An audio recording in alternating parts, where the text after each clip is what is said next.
welcome to the Media Evolution Channel. This is your host, Earball, coming at you on November 20th, 2017. And we're going to be doing a live recap. Well, I shouldn't say live. I'm doing it live now. We're going to do it live now. That's right, we're going to do it live. It's not live. You're going to be watching it on YouTube. But it was live when I recorded it, so... And I guess live means I'm actually broadcasting live, which I hope to do in the future. Once I build this channel, I promise you'll be able to meet me in person, or at least video to person, or video to video, whatever the hell it is. I will do live streams where you'll actually see my face. We'll get the chit-chat between me and the chat, and maybe even have people call in the future. I just need to grow the channel. It needs to become a legitimate place for people to talk about their ideas and their opinions and things like that. I have an announcement to make too. The channel's going to grow. I've talked with a buddy who plays World of Warcraft and another buddy who used to play World of Warcraft, and we're going to probably do a political talk. Now, I know people hear politics, and especially with the atmosphere today, everybody worries that it's just going to get out of control. It's not going to hurt the channel because it'll be a different branch. Still be on the Media Evolution channel, though. Like, this channel is going to be a broad-based, just multiple segment type of channel. I'm not going to focus on just one thing. Right now, it's wrestling, because wrestling's easy for me to talk about. It's something I know the longest. But politics, I would love to talk about it. We're going to talk about it. We're going to, it's going to basically be someone who's conservative, someone who's moderate, and someone who's liberal. And that's it. And that's honestly the best thing, because if you think about it, this country is a big melting pot, and you need all the different opinions to have civilized talks and, not just be attacking each other like they do on TV. Remember, everybody, the media channels, they all have agendas, and they are spitting agendas at you left and right. So you follow their narrative and their agenda, and you push out what they're saying to other people, so they get more and more people. That's in the future, though. Right now, we're going to get back to this talk on the Survivor Series recap. And overall, it was a good show. Actually, this weekend was a phenomenal weekend in general for WWE.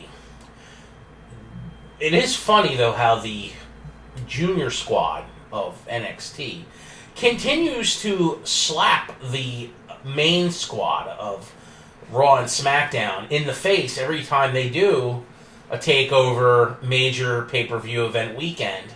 Where you have Saturday night, you'll have TakeOver for 2 hours-ish.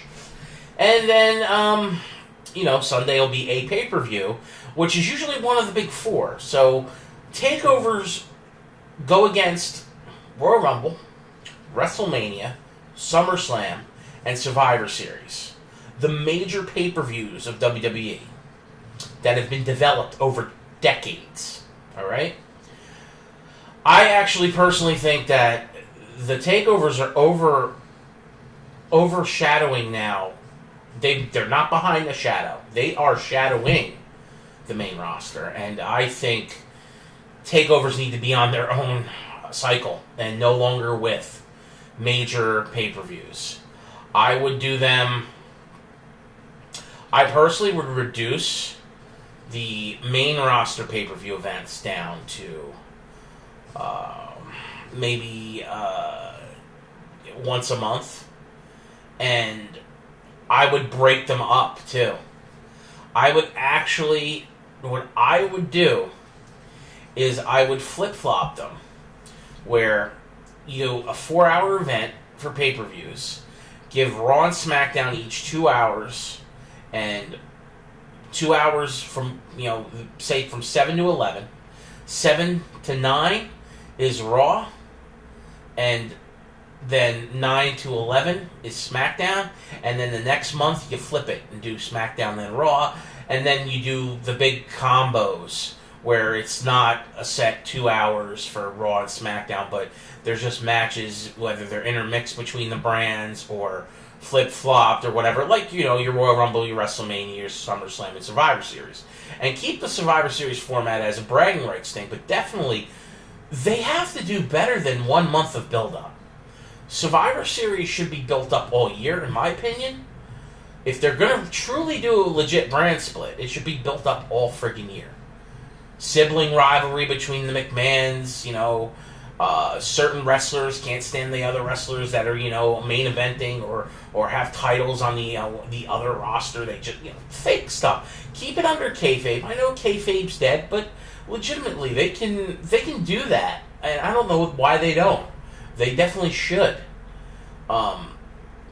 Minimal, they could build up the Survivor Series from after SummerSlam, considering SummerSlam's about what in August, so you've got September, October, three months of build up instead of one. 1 month sucks. And who's to say you can't do individual pay-per-view build-ups and continued storylines that culminate at a major pay-per-view? That's called good writing, WWE. If your writers can't think outside the box or think long-term, get new writers or just don't use them at all. Alright? Let the wrestlers just have matches. Because your storylines are shit. And I will say they're shit because they are shit. Some of them are old. Very, very easily you can figure out, you know, what's going to happen, which I think is bad. You want the you should want the assumption of disbelief. You should want to not be able to say, hey, I know who's going to win that match, just like we had last night. You damn well know Brock Lesnar was winning the match, which is what was the point of giving AJ Styles the title? Oh, so AJ could carry Brock to a better match? Okay, well, the match still sucked. It was a good match, not a great match. Great match would have been seeing AJ Styles against Nakamura, or AJ Styles against Kevin Owens, or AJ Styles against, I don't know, who else would we, Finn Balor, you know, like one of the top performers on another brand. I mean, for frick's sake, Brock and AJ was bland. It was okay, yeah, alright, the big, stronger guy beating up the little guy, yeah, okay. We also know if it was a legit fight, that's not how the fight would go down. If Brock got a hold of AJ, he'd probably kill him, but wouldn't AJ do things to fight harder? But no, AJ sold all the moves, and Brock did sell AJ's moves. I'm not going to say the fight was bad. It was good. But in my opinion, it's not what we wanted or what we needed in an AJ Styles match. AJ's the king of the mountain in WWE right now. Like, he is the show. He's like what Shawn Michaels used to be. They called Shawn Michaels Mr. WrestleMania. Well, that's kind of what AJ is right now. Now, I know there's other top-tier performers in the WWE. Don't get me wrong.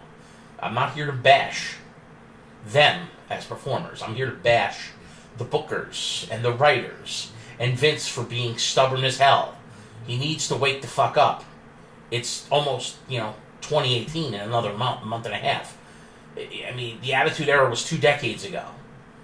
The Rock and Wrestling era was 3 decades ago. I mean, pull yourself out of the closet, Vince, and wake the frig up. Because it's annoying. Alright, well, we're going to get started with the card here, and I think I just hit a button and probably screwed something up on the stupid, the computer. God damn it. Alright, so they start the pre-show off with Matt Hardy versus Elias. Right away, I knew Matt Hardy was losing. They're building Elias up. I know Elias isn't undefeated. I think he's lost 1 or 2 matches. He's had some DQs, some countouts, stuff like that. But they're still building him up. You look at Elias and you know that they have a long-term plan for him. He's one of the few. He's kind of like Braun. You know they're doing something with Braun. You know they're going to be doing something with Elias. So right away, you knew Matt Hardy's job in here because his brother's out with a major injury. They don't have anything for Matt to do. And he can't be broken, Matt Hardy, which is what everybody's wanted to see since the Hardys came back. It really sucks for professional wrestling that these federations hold on to stuff thinking that it's theirs. It's not. It's the performers. The fans make the performers, and the shtick that they perspire makes the fans happy. And Matt Hardy right now is acting like Matt Hardy of 20 years ago in a 40-something-year-old body. It's not working. Broken Matt Hardy was what he morphed into that character for longevity purposes of his career. And it worked. It worked a lot. He had a collect 200, 300,000 people in TNA following him, and then he was doing it in the Indies, and people were... So they were okay he was doing the Indies, because, nobody watches the Indies. It's not on TV. But because it's on TV, we'll sue you. Well, guess what? The Owl's going out of business. That company is going to fall apart. TNA has been a joke most of its existence. It had a very short run, but it was bleeding money. It's been run like garbage. Not saying that WWE isn't run like a fine-tuned machine sometimes either, but the WWE is in that predicament of too big to fail, because they're the whole effing show when it comes to the world of entertainment, pro wrestling. The next biggest company is New Japan, and New Japan's not in the U.S. market, so, Matt Hardy definitely needs something to change. I know he alluded to, after this defeat at the hands of Elias, that something needs to change. It does, Matt. We need you to be broken. That is what we want. That's probably what you need to clean out, your current mess of a character, and bring it to the broken Matt Hardy and finish your career that way. They could, if they want, the broken Matt Hardy works twice for WWE. He could still be with his brother to do tag team matches, and they could still splinter Jeff off to the singles run that I know that they want to do with Jeff, because they've never saw Matt Hardy as anything of value. Vince always saw Jeff Hardy as the one with value. It's a shame, because they're both good, and they're both different, and that you need that type of difference between brothers. It's just, it's kind of like Edge and Christian. They put Edge and Christian together when they were in the Brood, and when they broke them away, you noticed how different those two were, but they were different in a good way. I know they're not blood brothers, but they were, raised in the business together, so it's like they're brothers. Well, the Hardys are brothers,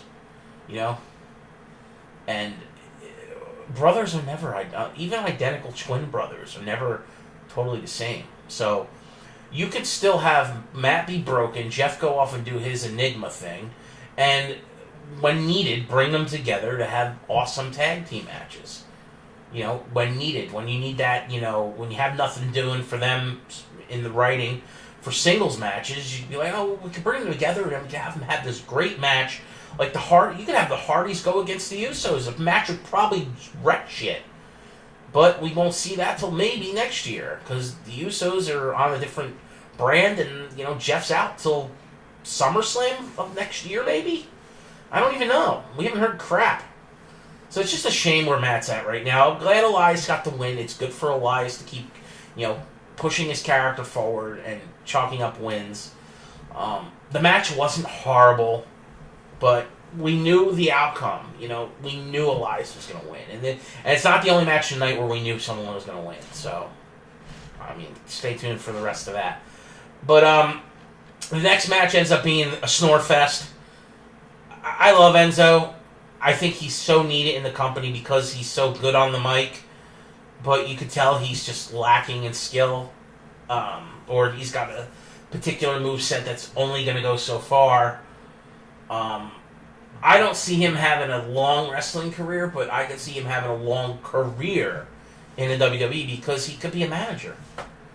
That's the one thing they could have did with Enzo. If they didn't see enough value of him in the ring, when they want to push Big Cass to singles, why wouldn't Enzo just become his manager? His best friend, but he could be his manager. That was a huge problem. They could have made them a stable still. When they were a stable with Carmella in NXT, it made sense. And now we know that Carmella's, dating Big Cass, and Cass and Enzo are long-term friends. Keep them I've hated for a long time. There are certain tag teams and certain factions that need to be broken up. When The Rock beat up, Ron Simmons and became the leader of the nation, that made sense. Eventually, the Nation fell apart, and they broke all those guys up. Jannetty getting super kicked by Shawn Michaels at the barbershop, and that breakup was needed. Shawn Michaels was bound to be a breakup star. You could just tell. Jannetty wasn't there, and Michaels was. Imagine how good Shawn Michaels would have been if he wasn't all drugged up. Because that was a bad time in his life shortly after those years. He got really screwed up and was great. Imagine if he would have been straight. Would have been amazing. But this Enzo and Kalisto match, it's garbage. I am not a fan. I've never been a fan of Kalisto. He is a botcha magnet. He's garbage. And I know there's people who love him. He is nothing more than a merchandise meal ticket for the WWE. He might be talented, but he needs to go back to Lucha Wrestling. Go to Lucha Underground. He would thrive over there. But in this environment, he's not allowed to do all his movesets because the other wrestlers just can't keep up. He's only in WWE because he wears a mask and he reminds everybody of, Rey Mysterio. So, whatever. I would love for him to get the hell out of the freaking WWE, but that's not going to happen because he sells tons of masks because little kids like to put masks on. This match was terrible, wasn't even needed, shouldn't have been on the card. It was too early for a piss break match too. WWE need to have these later because we need that piss break, and this was definitely one. Enzo retains his cruiserweight title, beating Kalisto. Typical match, garbage match. I'm not even going to talk about it no more because I hated it. This next match was at least we got to see Kevin Owens and Sami Zayn on the card. And we get to see Breezango, who we haven't seen wrestle in a long time. They've been doing their vignettes and stuff with the Ascension and, their cop detective. I mean, it's funny. I like it. People bash it. I actually like it. This match just felt like thrown together, and it's exactly what it was. It was announced before the show and thrown on as a closeout for the pre-show, and in between some interviews with other wrestlers like Jinder Mahal, and we get these matches, these I just think I don't know where they're going to go here. I feel Owens and Zayn are in a weird predicament. Yeah, they're involved with the authority of SmackDown, which is you got the heel wrestlers against the good authority in Shane and Dan O'Brien. I don't know where this is going to go. I hope the writers make some sense of this mess, but Sami Zayn and Kevin Owens are in mid-card hell right now. Shout out to Team Mid-Card Hell of WWE Supercard, by the way. My team. But these guys are in mid-card hell. They're not. They're in top storyline for the SmackDown, but they're not in the main event. I like for titles and shit. I don't know. Same thing with Breezango. I would think Breezango would be getting pushed a little harder in the division, but I have a feeling they're going to be taking a back seat too because they're going to bring the Bludgeon Brothers in, and the Bludgeon Brothers are going to get pushed up the card of the tag team division. So I don't know what's going to happen here. It was just good to see these guys on even the pre-show because I think they're all talented wrestlers, of course. And Kevin Owens and Sami Zayn are definitely a higher level than Breezango, but all four of them deserve to be on a pay-per-view, in my opinion. I mean, Kevin Owens, former champion, and he could definitely carry a belt on SmackDown. I don't know. I mean, what I would do right now is I'd put Kevin Owens in segments with AJ. If AJ's going to retain the WWE title, then have him go against Kevin Owens for a couple months. And have Sami Zayn, I guess, go against Baron Corbin. Put these guys in title contention. Just have them chase something. I don't know. But you figured this was a predictable match. You knew Breezango was going to job here to Kevin Owens and Sami Zayn. I mean, they're the bigger stars. So it was a typical match. I knew it. So it doesn't matter. All right, we get the match to start off the legit show of Survivor Series. The Shield versus the New Day. Awesome way to start off the show. It was definitely an A match. Shield wins here. You knew that was going to happen too. Once again, predictable. They're not going to re-debut the Shield for the first time, having them all back together in a match on pay-per-view, and have them lose. So you knew they were going to go over here on the New Day. But a lot of good spots by all the wrestlers. They all got their their signatures in, and that triple power bomb to end the match off the middle rope, I think it was pretty friggin' awesome. And I don't know how long, personally, the Shield's going to stay back together, because we know come WrestleMania, rumors is Roman Reigns is in the main event against Brock Lesnar. That Vince has wanted that since last WrestleMania. He actually wanted it since 2 years ago, but it didn't happen last year, so he's going to do it this year. Don't know what that means for Ambrose and Rollins. Does that mean that eventually the Shield breaks up and those two have their feud? Like, we haven't seen that before, but this time Dean goes heel and Seth is the face?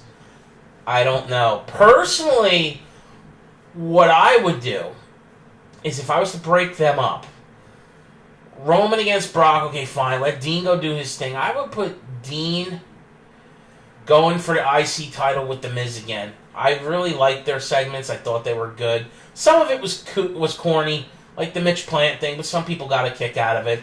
I would put Seth in a feud against a heel-turning Finn Balor. Make Seth the babyface, turn Finn Balor heel. Put him with Gallows and Anderson. And begin the club, the Balor Club, over here on Raw. And have that feud with Seth and those three guys. And then eventually, once that feud's over, you have Finn still being a heel. You eventually know AJ Styles is going to make his way to Raw. And then we can have an AJ Styles Finn Balor feud again. Instead of just getting that one-off match like we saw last month, which was an emergency match they needed to do, we could actually have a legit feud between AJ and Finn. And also involve the club. So you got the Balor Club versus, the two former Bullet Club head guys of the Bullet Club, the leaders, going at it. I just think that'd be awesome. That could even be a WrestleMania match, but it looks like AJ Nakamura is going to be this year's WrestleMania match. So maybe the following year. You got to remember, too, is a lot of people don't talk about this shit, but these guys are not spring chickens. Everybody thinks these guys are young. They're not. Upper 30s, people. They're my age. Of course, they're great athletes and they're in shape. They got like 10 more years in the business, and then they're Triple H old. Speaking on Triple H, I'll be dropping a bomb on your head in a little bit. So great match by the Shield and the New Day. Way to start off the friggin' pay-per-view. And we go into the next match, which is Team Raw versus Team SmackDown Women's Division. All the ladies come out. This was a predictable match, in my opinion, too. They've kind of put themselves in a hole with Asuka. Asuka was undefeated as champion NXT. She's never been pinned or submitted the whole time she's been in the WWE for NXT. Now she's on the main roster. You can't do that to her anytime soon on the main roster. So she's going to be, running friggin' the whole friggin' time on the Raw roster. I personally would keep her undefeated until she goes to SmackDown at some point. Or maybe she does lose at Raw, but her loss needs to come in a big pay-per-view for a gigantic match. None of this Raw losses, none of these intermediate pay-per-views, no. You need to build Asuka up for a big run, ultimately losing to someone who can truly beat her. And it's going to be one of the big-name women. I would love to see it be like a Toni Storm, but she ain't going to be in friggin' WWE anytime soon. Because Toni Storm, unlike Asuka, is much younger. Carmella's still too green to do it. Sasha Banks, she could do it. Bayley, maybe. Becky Lynch, yes. Charlotte, yes. Alexa Bliss, maybe. She would definitely get a rub from doing it, because Asuka is a veteran. Asuka's in her 30s. She's been doing this her whole life. That's why she's so good. Some of these other girls are not as good, and you just know it. You can tell. They're getting better, but they're not in her league. The ones that are in her league would be Natty is, because Natty's a veteran, but a match between her and Natty probably won't be that good. Plus, we won't see it anyway. So let's exclude the SmackDown girls, which sucks because Charlotte and Becky definitely go at it with Asuka. So look at the Raw lineup. We all know Asuka becomes sole survivor here. We all saw that coming because they had no choice. If she would have been eliminated, there'd be hell to pay on the friggin' Twitter feed. So she ends up being the sole survivor here. The match was a botch match. Just horrible match, too. They really need to fix these girl matches. They make them look so bad. So if you think about who Asuka can really have a big-time feud with, there's only a couple girls on the Raw roster, with the exclusion of one that's working in the background, hasn't come back. But she's due to come back.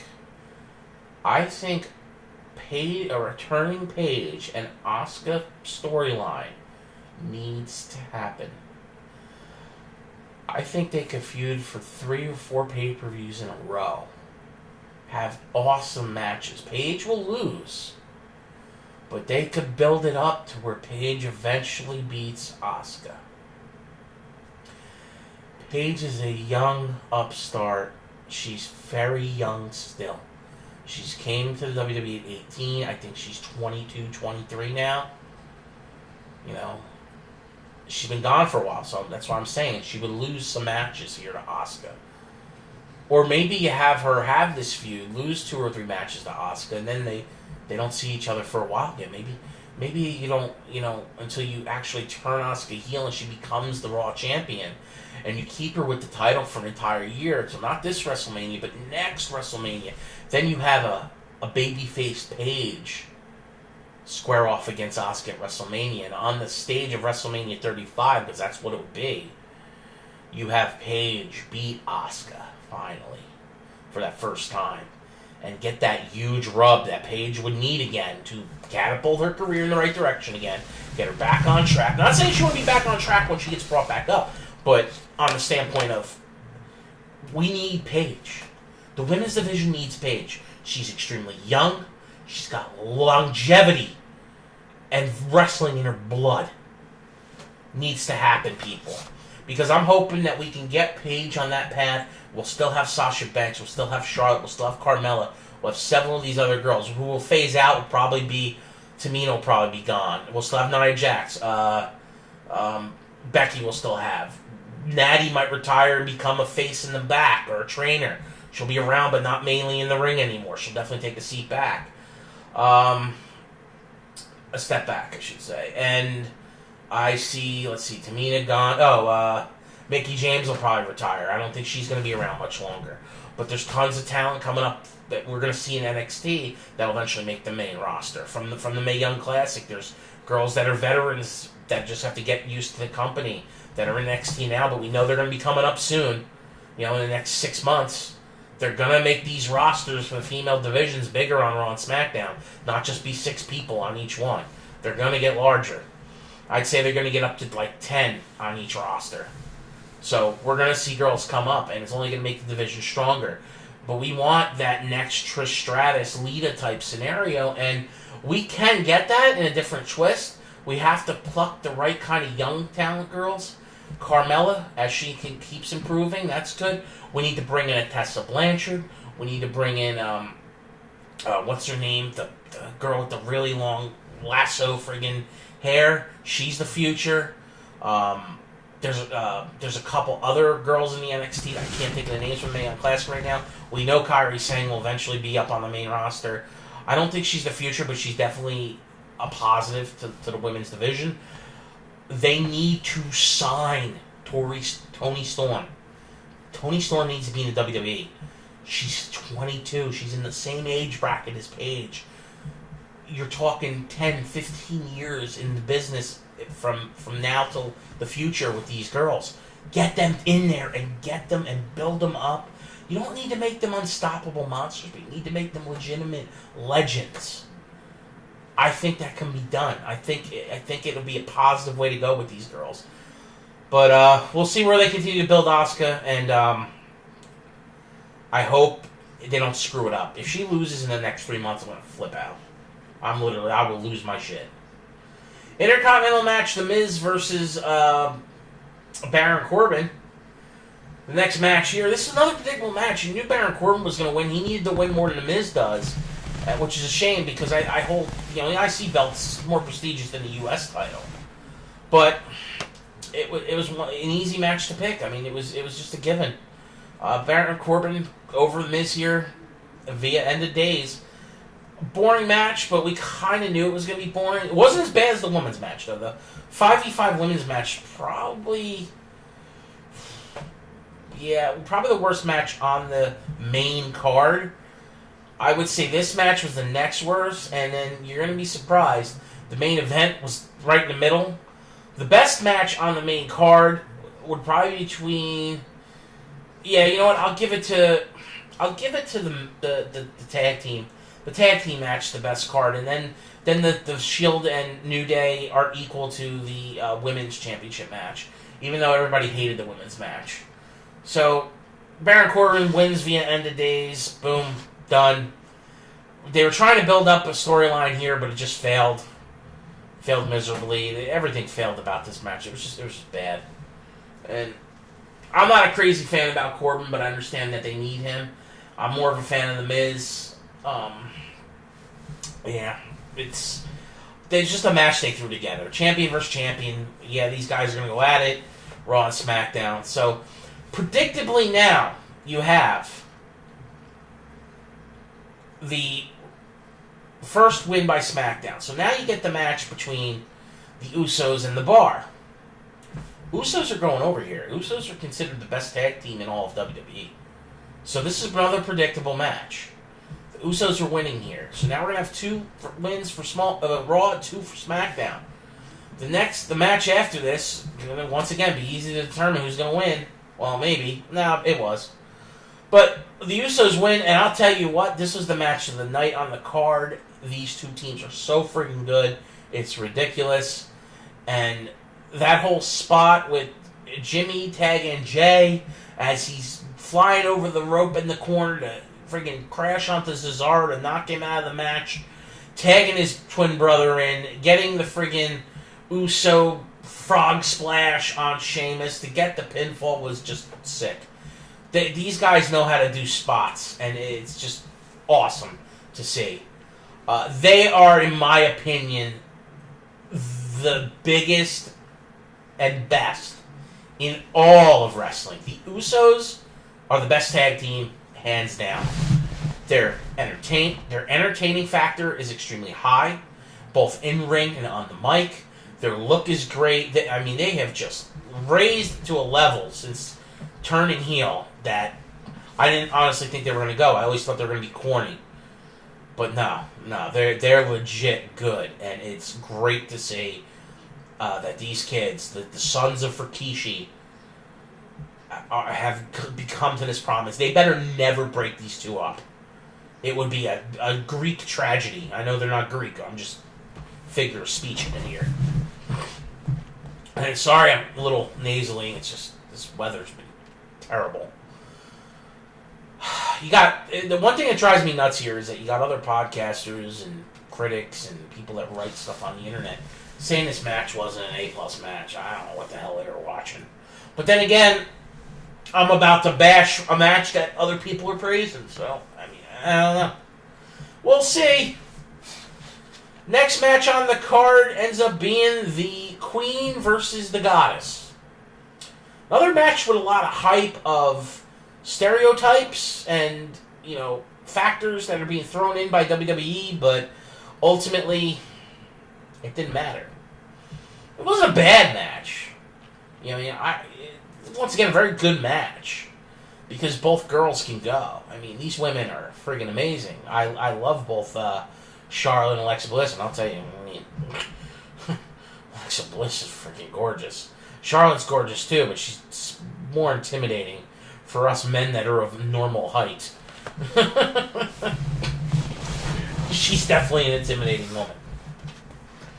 Not as intimidating as Nia, but she's up there. She's a big girl. Not as big and fat. She's tall and athletic. Alexa Bliss tried to do an old school thing and work over Charlotte's ribs, I guess that was to hurt her flexibility for doing the figure eight, but I don't know where they were going there. But notably, the figure eight ends Bliss's night by her tapping out for the figure eight after they did a couple of their own spots. And I'll tell you what, there was a couple hits in this match that you take double looks at them that for Alexa Bliss can really friggin' slap somebody with that right hand or that right fist that she throws a pretty mean right for a girl that's only 5 feet tall. God, she's gorgeous. But It just, I liked the match. People bashed it and said it wasn't good. I don't know what the hell they were watching. I thought it was a good match. It just didn't fit in with the storylines of how good it could have been. I think this is a match that would have been done a lot more justice if these girls were on the same brand. But because they're not, it's one of those Survivor Series throw-togethers that it looks good on paper, was okay in the ring when it actually happened. So, and I know I'm trying to speed through these reviews here, but I got Raw to watch in 10 minutes. So unfortunately, I waited all day to do this review because I wanted to watch Survivor Series again and see if I missed anything. And also listen to some of the other podcasts and read results and try to divulge where everyone's going. And there's things here that people were in love with the next match, which ultimately as Charlotte wins, SmackDown's now up 3-2, and they were throwing that in our face all the time. The stupid commentary of 5 people was asinine, by the way. Why couldn't they just have Michael Cole, no Booker T, get rid of Booker T, no Byron Saxton, just have the other 3 guys? One announcer representing SmackDown, one representing Raw, and being that Corey Graves is on both shows, he could be the guy in the middle and call matches both ways because he's on both shows. No, let's have all 5 friggin' people out. It was stupid. But some of the things they were saying, like Booker T's, I think he's on drugs or he was drunk. I don't know what the hell he was doing, but it was terrible. Michael Cole saying some dumb stuff, but he always let you know, well, SmackDown's not got a 3-2 lead, or Raw's up 2-0, and we're going to sweep them. They kept just shoving that in our face the whole night, so it was kind of predicting who was winning what matches. Now, this match we knew. Brock Lesnar was not jobbing here. He's not going to lose until WrestleMania. Maybe. All depends on if Vince wants to get the belt off him, which we so need the Universal title off Brock Lesnar.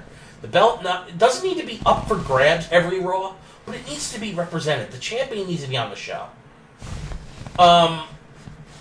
This match was typical, Daniel versus Goliath style match. Brock throwing AJ around for the first 5 minutes. AJ selling great. And then it gets slowed down into more of an AJ Styles on the offensive, doing calf crushers and phenomenal forearms and other crazy moves to try to beat the Beast. Brock isn't in good shape. I mean, he's in good shape, but his cardio must be way off, and he must not be doing a good job of keeping it up, because he was gassed within 2 freaking minutes. Either he goes too hard and gasses himself out, or he just needs to do better cardio. I mean, I know I'm a fat guy, and I'm trying to explain this here, but it just seemed like he was gassed. At least Brock Lesnar sold AJ stuff, though. I'll tell you what, he was definitely selling real good. Well, I appreciate that. I appreciate the fact it wasn't a 5-minute match. But this 15-minute AJ Styles Brock Lesnar match was, with all that hype, it wasn't a good match. It wasn't. People are saying it's a great match. No. AJ made it look better because he's AJ Styles. He can make he could sell you shit that you'd want to buy shit because AJ Styles is selling it to you. He's that friggin' good, but this was a bad Lesnar match. It wasn't good. Could have been better. The Lesnar matches are getting old because they're the same damn thing, pretty much. They make you tired because you're repeating the same stuff. Suplex, repeat. Suplex, repeat. F5. which the F5 is the most protected finisher in all of wrestling. It's the finisher now that no one kicks out of. At least until Roman Reigns kicks out of it at WrestleMania this upcoming year. Because the F5 was kicked out a lot a couple of years ago. But 2016 and 2017, Brock Lesnar has been an animal to where no one kicks out of the F5. And he just suplexes you through the damn canvas. Don't get me wrong. Lesnar is a freak of nature. He is a spectacle. He is that. You want to see Brock Lesnar. But he's booked bad. The matches are never great anymore. They're falling off because they're the same damn thing. And half the time, is Lesnar really there to put in a full-time manner of work with his ethic in the ring, or is he just there to get paid? That's what it feels like. And last night felt like, I'm Lesnar, pay me. It's unfortunately it's the opposite of the pin me, pay me type thing when you're a jobber. When you're Brock Lesnar, you're like, pay me, I'm God incarnate beast. I mean, it wasn't a terrible match, but it could have been so much better. I don't know. It didn't equate the hype. He could have just had a match. If he was going to squash somebody, you should just put Jinder in there and squash him. But like I've said in the past, my previous reviews and recaps of Raw and SmackDown, Jinder needed the rub. They could have kept Jinder the champion, did the match with Brock, do a 5-minute match, have Jinder win, boom. But no, they can't have Jinder win because they got to save this win for Roman Reigns. Because as if Roman Reigns needs to constantly main event, he has to be Hulk Hogan or John Cena, main event and The Rock and Austin, and main event every friggin' WrestleMania that he's in. Sometimes I think Vince is killing his own product because he created it. Kind of like what a mother or a father will say, I brought you into this world, I'll take you the hell out. Sometimes that's what it seems like. I got people praising this match. I can't praise it. It's okay. I don't know. But the finale of the night ended up being Team Raw versus Team SmackDown. And this was a goddamn tragedy. All the hype, all the names that were in this match. We got to see Nakamura. We got to see John Cena.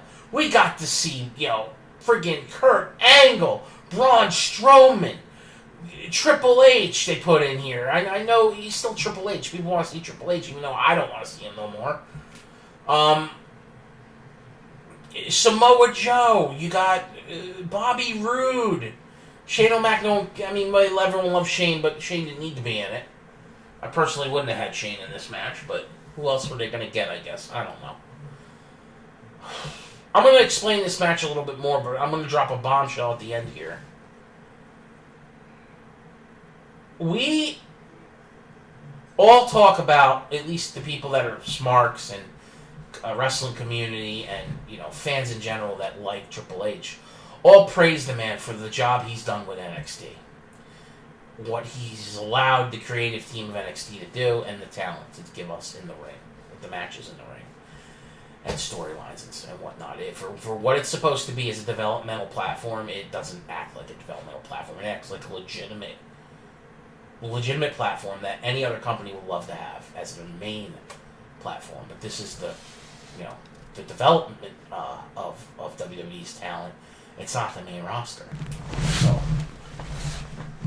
But Triple H on the main roster is a glorified freaking egomaniac that still has to get over in 2017. He's 48 years old. Speaking of which, I've read rumors, and I'm under good impression by information I've obtained, is Triple H is looking to retire from in-ring performing at WrestleMania 35, which this year is WrestleMania 34. He will be turning 50 that year. He will put himself out of the ring, and the only time he would come back is for specific storylines, but no more of him doing dark matches overseas or performing a few months in house shows leading up to major pay-per-views no more, and his ceremonial Undertaker style sub-main event WrestleMania match that he has every friggin' year.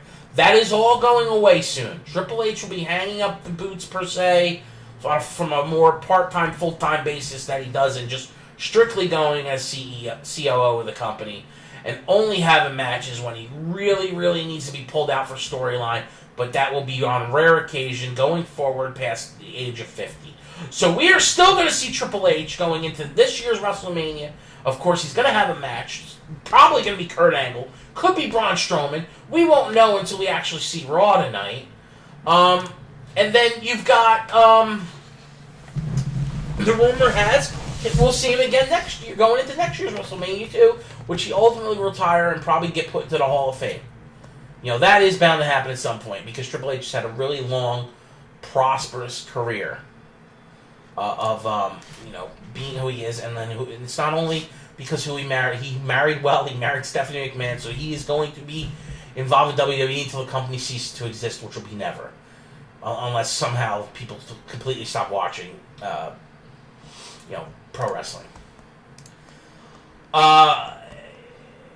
Just the way that this match ended, where we knew Braun Strowman was going to be sold off as a monster. So we knew he would have to be taken out, which is exactly what happened. He was taken out by all the other guys on SmackDown. Tried to take him out of the match, which they did for a little while, but ultimately he comes back. We knew he was going to be a monster and taking people out, and because this match was so heavily loaded, when SmackDown's got, John Cena, Randy Orton, Nakamura, and Bobby Roode, somebody's getting the first pin of elimination. Or Shane. They could have done what they did with Becky and took Shane out early, but no, they didn't do that. They chose not to. So it ends up being Nakamura. And he was taken out by Braun, which I applaud that they built Braun up to be this monster, but it really didn't justify Nakamura at all. It kind of sucked for Nakamura. But, it was bound to happen.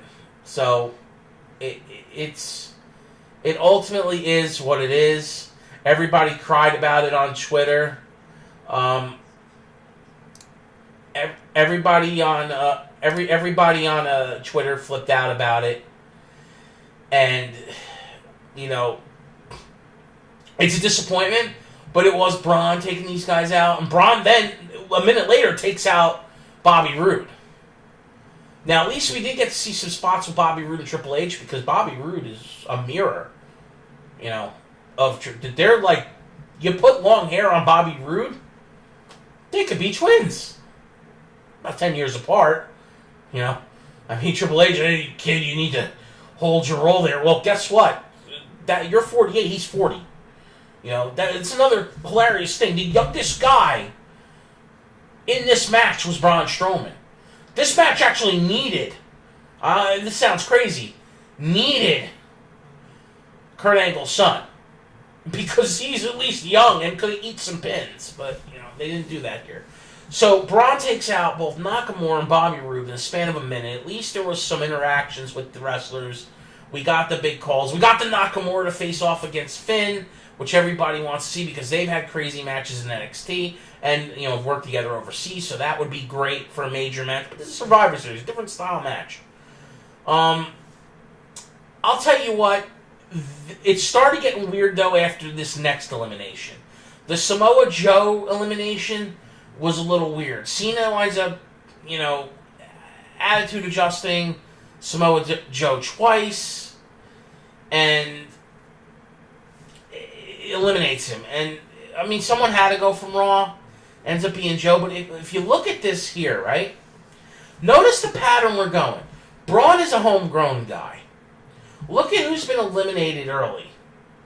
You had Nakamura eliminated early. He's not a homegrown WWE guy. Bobby Roode is not. Samoa Joe is not. Those three guys are all gone early. Then the next elimination ends up being, was it Finn? Yes. ends up being Finn Balor, another guy, not homegrown. Yes, they're all in the WWE now, but they're not homegrown talents. The remaining guys that were in this match were all homegrown wrestlers of the WWE. I mean, Triple H did work in WCW, but it was fairly brief. Majority of his career he's known for in WWE. That's what I mean here. Either you're a talent that was brought up through their beginning system, and everybody knows them from being on WWE. Bobby Roode, Nakamura, Finn Balor, and Samoa Joe all made names for themselves in other companies and overseas. People know who they are in the wrestling business from that, not from WWE. All those guys are out of the match within 5 minutes, after there was that initial 10, 15 minutes of everybody feeling each other out. It was just, people were dropping like flies. It's all the guys that are not homegrown talent or have had, the length of their careers in WWE. Now, I know Kurt had 11 years away from the company, but Kurt Angle started in the WWE. He became famous in the beginning of his career in the WWE. So you got Kurt Angle, Braun Strowman, Triple H on one side. I think Triple H got hurt mid-match, too, which screwed stuff up, because he was outside, off the apron for a while. You got John Cena, Randy Orton, and Shane McMahon. You have Randy Orton in the match to friggin' be the gun that's going to take people out because RKO's out of nowhere, or another very protected finishing move. They're out of nowhere and they knock you out and you're done. That's exactly what they're doing. So that might be just part of his persona. But to see how this match unfolds in the next 5 minutes after watching it, and John Cena gets taken out by Kurt Angle, which was nice to see those two in the ring after, go full circle from when Cena debuted. It was cool, even though Kurt's lost a step. He's an old man now. It was good to see. But usually, Super Cena comes out and takes over. That didn't happen here. Cena's the next eliminated. Now it's Randy and Shane. And then Shane's outside and gets attacked by Sami Zayn and Kevin Owens. So we think those two are going to take out Shane. No, Shane actually gets an equalizer, gets a steel chair, and chases them off. So nothing happens there. Braun comes back to life after the 5-man powerbomb onto the German announce table that took him out for 15 minutes. And we've got Shane 3-on-1. Braun, Triple H, Kurt Angle. He's not beating all three of them. So right now we know Raw's winning. And how's it going to unfold? We figure that Kurt Angle's going to screw over Kurt Angle's going to get screwed over by Triple H. Why else would Triple H be there? Now, it got really weird. The Triple H winds up... Kurt Angle does the Olympic Slam, an Angle Slam on Shane, and then he's got him in the ankle lock. Shane's going to tap out. He can't stop this. He's going to lose. Triple H friggin' winds up attacking Kurt Angle, pedigreeing him, puts Shane over him. Kurt Angle's eliminated by Shane. Shane's out of it. Braun has this face, this look on his face like, oh my god, what the hell just happened? And, sorry about that, just a quick little, I had to pause the recording here. But like I was saying, is this whole way this unfolded, and the dumbfounded look by Braun was alright. It kind of was selling the moment. Braun was totally caught off guard with what just happened to Kurt. And from what's been going on, as Kurt is general manager, Braun might be a savage animal and literally destroying people.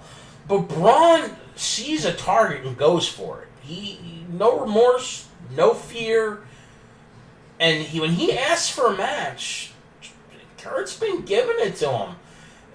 And Kurt hasn't been, even remember when Kurt on Tuesday, he brought Braun out. Braun kind of paid homage to Kurt. Go back and look at the video. He kind of paid homage to Kurt, letting loose the monster among men. Braun's got some hidden loyalties there for Kurt Angle. So don't be surprised if we start seeing Braun do stuff for Kurt, because Kurt's going to need help with this storyline going forward. I mean, we're going to see it tonight on Raw, how it's going to unfold. I'm going to figure it's going to culminate with a match between Triple H and Kurt Angle at WrestleMania. But we're going to see a lot of developing factors here of this storyline because they've interjected Kurt Angle. They interjected now Jason Jordan before that. Braun Strowman. You got 3 people that want Triple H on the side of a beatdown. So Triple H is going to have to recruit some help too. I think he'll get help from Samoa Joe. I think they were teasing that during that match where Samoa Joe kind of pushed Braun again, and there's still Kane lurking in the background too. I mean, did they write Kane off of TV with Braun putting him through the ring? I mean, what's happening there? I don't know, but I know Kane was running for mayor, so if he got that mayor job, he might be off TV indefinitely. Don't know where they're going there. Maybe that'll hopefully maybe we'll learn more tonight on Raw. I don't know. We'll see.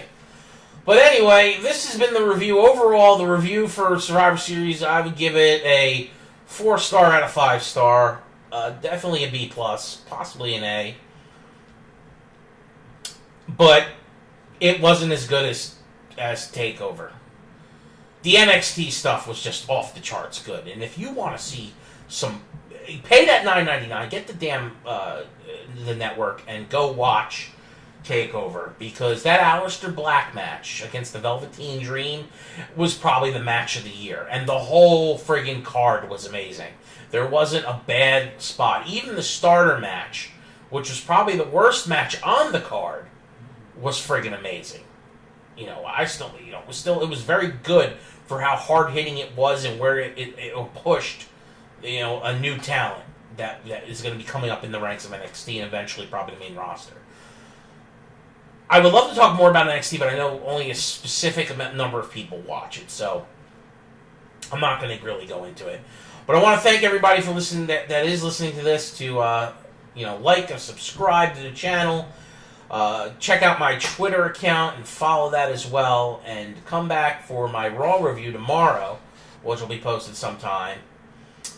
We'll get the breakdown of what happened with the fallout from Survivor Series on Raw. Same thing on Wednesday with SmackDown review. And enjoy your holiday coming up this week. Everybody enjoy Turkey Day. And this is your pal Earball. Peace!